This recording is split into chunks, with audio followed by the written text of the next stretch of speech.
सदाशिवाय गुरवे सच्चिदानन्दमूर्तये निष्प्रपञ्चाय शान्ताय निरालम्बाय तेजसे। हरिओम प्रभु जी। आज के इस प्रश्न परिषद में आप सबका स्वागत है। आज का प्रश्न दिल्ली नोएडा से शोभा पुरवार जी का, शोभा गुप्ता जी का है। उन्होंने पूछा है कि त्रिकाल दृष्टि क्या है और दिव्य दृष्टि क्या है। हाँ देखो प्रभु जी, पहले तो इस शब्द को समझते हैं, फिर इसके पीछे जो उसका लक्ष्यार्थ है उसको समझेंगे। दृष्टि का मतलब है देखने वाला। जैसे हम कहते हैं ना, पॉजिटिव दृष्टि, नेगेटिव दृष्टि, माने कि पॉजिटिव देखने वाला, नेगेटिव देखने वाला, प्रॉपर दृष्टि, योग्य देखने वाला, वास्तविक देखने वाला, ये है दृष्टि। तो त्रिकाल दृष्टि माने, त्रिकाल का अर्थ है तीनों काल में, भूतकाल जो बीत गया, भविष्य काल जो अभी आया नहीं, आने वाला है, और वर्तमान काल जो भी है। तो तीनों काल को देखने वाला त्रिकाल दृष्टि, देखने वाला माने जानने वाला, उसको त्रिकाल दृष्टि कहते हैं। वो कोई भी हो सकता है। ये जो साधु संत होते हैं वो तो होते हैं, लेकिन कोई भी साधक साधना करके तीनों काल जान सकते हैं। कोई प्रखर ज्योतिष भी ये बातें जान सकता है। जैसे कभी कभी चमत्कार करने वाले बाबा लोग होते हैं या ज्योतिष लोग होते हैं, वो क्या करते हैं, आप जाओ तो आपके बारे में बता देंगे कि आप यहाँ से आए, आपका नाम ये है, आप इतने भाई है, इतने बहन है, और आपके भूतकाल में ये सब हुआ था, इतने सालों के आप थे तब आपके जीवन में ये दुर्घटना घटी थी, आपकी माँ, आपका पिताजी इस समय में गुजर गए थे, आपको ये नुकसान हुआ था, आपको ये फायदा, ये सब भूतकाल की बातें बता देते हैं। कोई कोई ऐसा होता है वर्तमान की बातें बता देते हैं कि आपकी यहाँ पर शॉप है, यहाँ पर दुकान है, आपका ऐसा व्यापार है, आपका ऐसा स्वभाव है, आपके 3 बच्चे हैं, ये है वो है, सब वर्तमान भी बता देता है। और कोई इससे आगे बढ़कर भविष्य में जो होने वाला है उसका संकेत मात्र, पूरा नहीं, संकेत बता देता है कि हो सकता है कि आपको 79 या 64 उम्र में बड़ा विघ्न आने वाला है, आपके जीव का जोखम है, बड़ी बीमारी आएगी या एक्सीडेंट होगा, आप जरा संभल के रहिए। और ये शनि वक्र हो रहा है तो आप उसके जाप कीजिए, फला कीजिए, ये कीजिए, वो कीजिए, आपको ये होने वाला है, वह होने वाला है, ये भविष्यवेता जो होते हैं। तो ये हो गए त्रिकाल दृष्टि, जो साधना से सिद्धि प्राप्त की जा सकती है। तीनों काल के बारे में साधना करके हम सिद्ध हो सकते हैं। कोई ऐसा जिन या भूत प्रेत जो भी समझो, कोई ऐसी एक आत्मा, दुरात्मा कह लो, सदात्मा कह लो, वो आकर हमारे कान में बता देती है कि ये वो फला फला है, ऐसा होने वाला है, आप आगे जाओ, यहाँ पर धन गड़ा हुआ है। तो ये सब बातें साधना से सिद्ध हो सकती है। उसके लिए पर्टिकुलर तपश्चर्या है, पर्टिकुलर साधना है।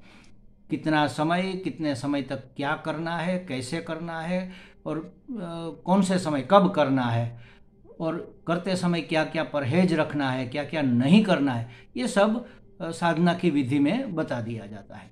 तो ये हो गए त्रिकालदर्शी, तीनों काल के बारे में जानने वाला। लोगों को उसी में ज़्यादा इंटरेस्ट है। अरे भाई, ये मिथ्या जगत में मिथ्या चीज़ों को जानकर करोगे क्या? जो हो गया उसको आप सुधार नहीं सकते, जो हो रहा है उसमें आपका कोई अधिकार नहीं है, और जो होने वाला है वहाँ पर तो आपकी पहुँच ही नहीं है। ईश्वर की योजना आपके कर्म के अनुसार जो होगा सो होगा ही। आप सावचेत रहे, सावधान रहे तो उसको टाल नहीं सकते। सावचेत रहने का मतलब, सावधान रहने का मतलब यही है कि आप उस समय अपने मन का संतुलन बनाए रखिए, विक्षिप्त मत हो जाइए, ताकि आपका वर्तमान भी ना बिगड़े। उसी की चिंता में वर्तमान भी बिगाड़ रहे कि कल क्या होगा, कल क्या होगा, कल क्या होगा, उल्टा वर्तमान बिगाड़ रहे।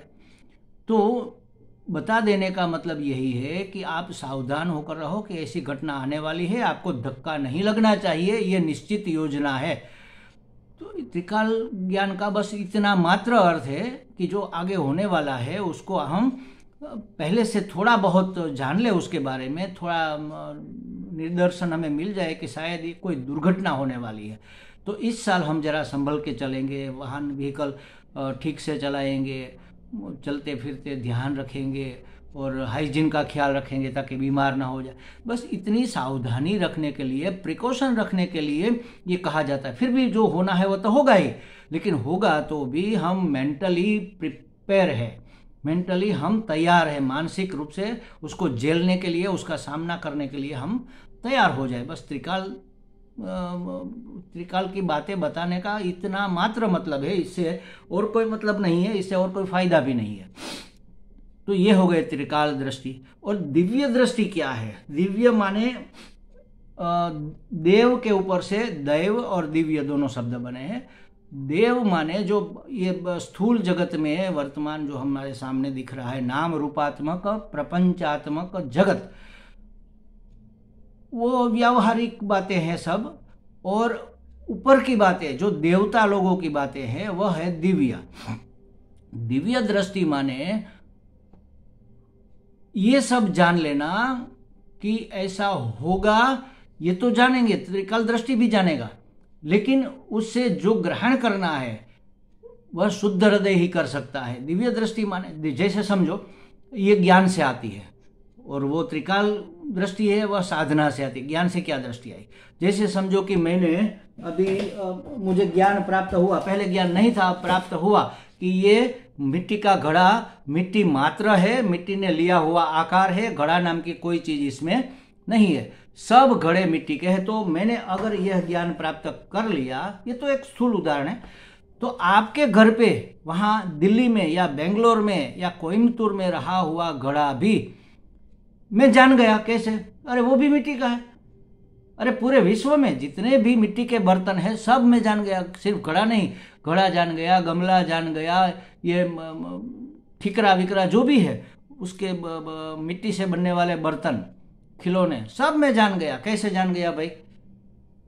उसका उपादान जानकर जान गया, विवेक करके जान गया, वैराग्य से जान गया। विवेक किया तो पता चला कि ये है और यह नहीं है। जो नहीं है उसको हमने छोड़ा, उसका नाम वैराग्य। जैसे कि घड़ा नाम रूप ये मिथ्या है, इसको छोड़ा, नाम रूप नाम की कोई चीज कहीं पर वास्तव में है नहीं, जो है वह अस्थि भांति प्रिय है, सच्चिदानंद है। ये हमने जाना और माना भी। तब हमें बस इतने मात्र के लिए दृष्टि हमारी दिव्य हो गई।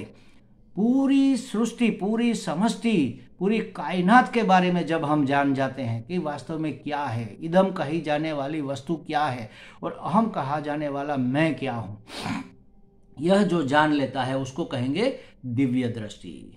दिव्य दृष्टि माने किसी के मन की बात जान लेना, ये तो है। दिव्य दृष्टि व्यक्ति है वह त्रिकालदर्शी हो सकता है, लेकिन त्रिकालदर्शी दिव्य दृष्टि नहीं हो सकता।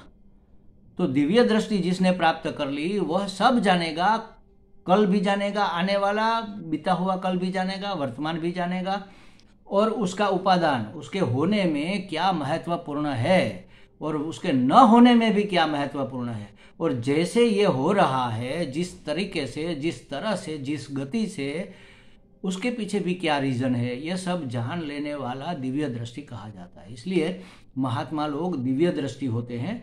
भूत भविष्य की बातें शायद जानते हो, शायद न भी जानते हो, लेकिन दिव्य दृष्टि माने वह उपादान, पूरी सृष्टि का उपादान। उपादान माने वो मटेरियल जिससे यह सब बना है।